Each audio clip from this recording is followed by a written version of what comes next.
Hi, my name's Alfie Terry, and today I'm going to be interviewing my father, Francis Terry, about the question of proportions and magic numbers and how they relate to architecture. So, Dad, just for a bit of context, maybe I guess we could start with Pythagoras. Yeah, absolutely. Yeah. This, the whole issue of proportion has fascinated humans for millennia, Yeah. going back as far as we can trace it, going back really beyond literature. So we don't know how long people have been interested in it. But one of the key figures is Pythagoras in the 6th century BC. And he noticed when he was walking around his village that there was a blacksmith and he was banging with a hammer. There were several blacksmiths all banging the same bit of metal.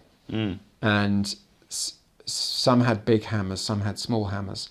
And he noticed that when certain hammers banged together, it made a pleasing sound. And then when other hammers banged together, it was not pleasing.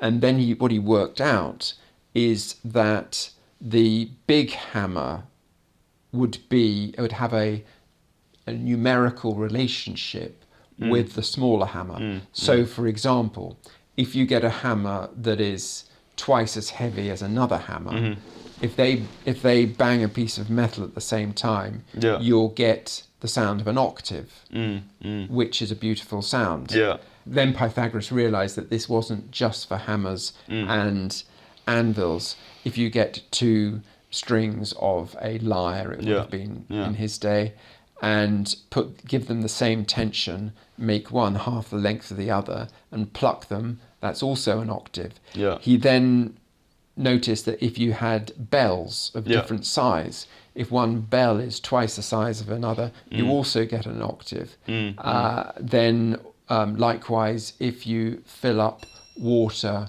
in glasses of the same size and have half as much water in one than another, then that is an octave as well. And you can do the same thing with pipes. If you blow down a pipe with a sort of trumpet mouthpiece, you will, and you have one pipe twice the length of the other, you also get an octave. And then there are all sorts of other musical things in there. You'd probably know more about it than me, but arpeggios which divide exactly into octaves, and so on. So what he discovered is that in nature there is this sort of music which is about maths and how perfect number has an analogy with music, with harmony. That you when you have two simple number ratios together, in the case of an octave, it's 1 to 2. That is a thing of beauty. And then there are all the other musical relationships, and they work throughout all these different things. Anvils, cups of water, bells, the lot, And it's a very compelling idea. So from that idea, the Renaissance got very excited about it. People got very excited about it in the Renaissance. And Alberti, who was a Renaissance writer, wrote that when he sees anything, he realizes that that God works with simple numbers. He phrased it in effect like that. So, and he believed that the distance between the various stars and the planets were simple number ratios, echoing Pythagoras' number. And then this comes through into architecture, where classical architecture is about simple number ratios. For example, a Corinthian column is 10 times as high as it is wide. The entablature, the beam that goes above the column, is two times the bottom diameter. So, and this is in a way what is novel about classical architecture, because the people in Italy who were doing architecture before the earliest classical architects like Brunelleschi were using capitals and bases and so on, but they didn't have the proportional systems. And that's, in a way, the distinct thing about classical architecture. It is the proportional systems. And a belief that simple number has a beauty to it. Yeah. It's quite does send a shiver down your spine, doesn't it? That, Absolutely. all these... So it should. So it should. Yeah. And then you see it. Yeah. And that's the architecture, and that sends a shiver down your spine as well. It should do. Yeah. Well, you think the Pantheon is a dome, and the dome, the height of the Pantheon is the same as its width. Is it? Yeah. Right, yeah. So it is a sphere. That is A really sphere, cool, well, with straight sides. Yeah. For the bit that isn't the dome. Yeah. So, yeah. Yeah, I mean, I suppose the question then is, can beauty just be broken down into, measurements and, very simple kind of mathematical things? Yeah, I mean, funnily enough, I think that a lot of people have been sent on a big wild goose chase by this, because, like all human things, it's slightly true. It's not 100% true. Yeah. And I think the difference between music and architecture in this instance is, for example, if someone plays a violin and it's out of tune, they can be Stradivarius. Well, no, not Stradivarius, he's the maker of the violins, but they can be the most amazing. Yeah. They could be Yehuda Menyan. Right. And they won't sound good. And I mean, you know it from playing the guitar. It just won't sound any good. And even someone who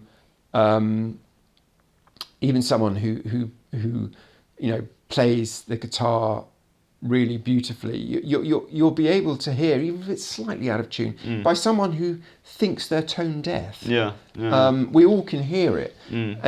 But I think the difference in architecture is that it doesn't have to be spot on. I think that a lot of sort of proportions where people think that it's a double cube room. Actually, if you measure it, it probably isn't absolutely right. In music, that would have sounded terrible. But in architecture, if it's in the Goldilocks zone of being a double cube room, that's good enough. Or a Corinthian column, if it's 10 diameters high, if you made it 10 1/4, or 9 3/4, it wouldn't matter. But in music, that would be the ugliest thing. So it's not completely the same. And then there's also things that I think are complete rubbish, like the Fibonacci series, that kind of snail thing. Okay, there's this picture, and it's to do with dividing up rectangles, and it does a kind of snail. Or it might be called the golden mean. I don't know. To be honest, it's rubbish. That it doesn't. People, people put this picture of a spiral onto buildings and say, look how they composed it. I think, and there's been some research on this, that spiral shape was a 19th century invention, or that particular way of looking at it. So the idea that Renaissance architects would be familiar with it would be absolute rubbish. Well, he was a bit later for Fibonacci. Well, I don't know him. I'm sure he had a massive contribution in other things, but the way that his ideas have been applied to proportion are just rubbish, and the golden mean and all this sort of stuff. I got no time for it. I mean, the only proportional systems I got time for are the things in Palladio, which are the column being the different columns being different heights. Which are kind of subdivided. I do like getting squares into things. So I think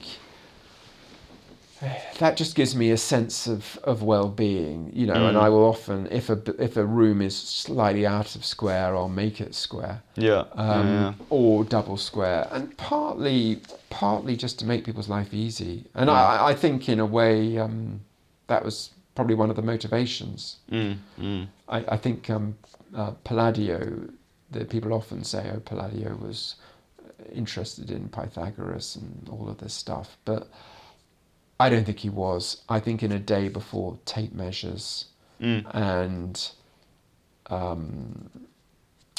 measuring things by laser, it was much easier to give things simple number proportions, because you were measuring things with ropes, with knots on a rope. And that's how you did it. So if you could say, I want this rope length twice, that's easy. But if you give it a number, it suddenly gets more complicated. Yeah. That's a really interesting point. So obviously we touched on Palladio there briefly. What about other architects like Michelangelo? What was his attitude to proportional systems? I think that the Renaissance really bought into these ideas, and they wanted purity and harmony. And what they did is they measured ancient Roman buildings, and then they didn't measure them very well because they didn't have step ladders that could go up the top of them, or you know. So they basically measured them in a kind of wish fulfillment way. So they made sure that the numbers were simple. And I think that idea very much held sway throughout the Renaissance and then into Palladio. Michelangelo, who was significantly older than Palladio, strangely enough, was starting to rebel from that. He didn't want to be contained by these simple numbers.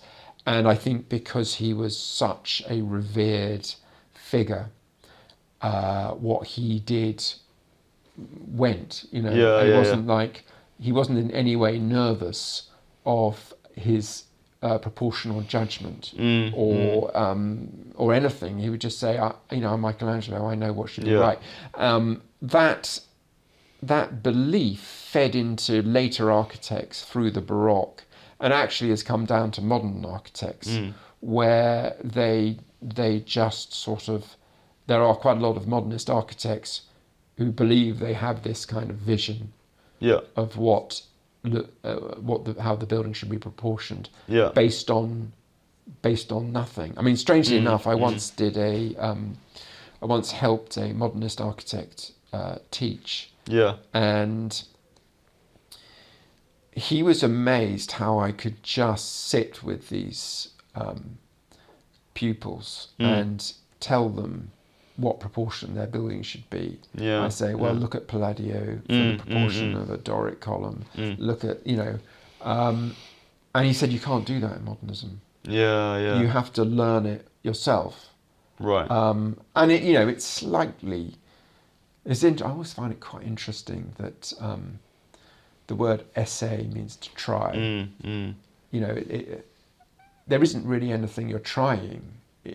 In architecture. Anyway, sorry, but your original point that Michelangelo did set us up on a kind of path of, it's basically an individualist path. I mean, that's the interesting thing, is I guess he was a bit of a sort of God figure. I mean, didn't he say, my eye is my measure? I think he did. Funnily enough, I tried to find that reference. I think it was something, and I haven't found it, but there was complaints that the cornice for the Palazzo Farnese in Rome was too big. And they said it doesn't relate to Vitruvian proportions. And he said, my eye is my measure. To be honest, I don't know where I heard that, and I've been desperately trying to find it. Oh, really? But maybe one of our listeners will find it. I'd be very interested to know. I mean, it could have been just something one of my tutors made up, because they weren't prone to sort of. But to be honest, don't let truth get in the way of a good story. It makes the point that that cornice is too big. Strangely enough, Yeah. The cornices in Florence, where Michelangelo was born, were really huge. Right. So he was just doing what he was used to. As you say, my eye is my measure. He's actually doing, as a child. There's a French proverb saying, which is something like, "My mother's tart is always the best," because that's what you're brought up with. And I think I think in proportion there is some truth in that. I guess that is maybe evidence that there is something beyond just pure measurements in art. That there is some kind of magic spark that you need to set all the mathematic stuff in motion. What beyond the simple numbers? That's what I think someone like Michelangelo makes me think. Yeah, I mean, I certainly think an architect should have an instinct for proportions. When something's looking a bit squat, they want to change it, or if something's looking a bit too attenuated, they want to change it. But again, it's the Goldilocks zone. It's very different from the musical thing, which has to be spot on.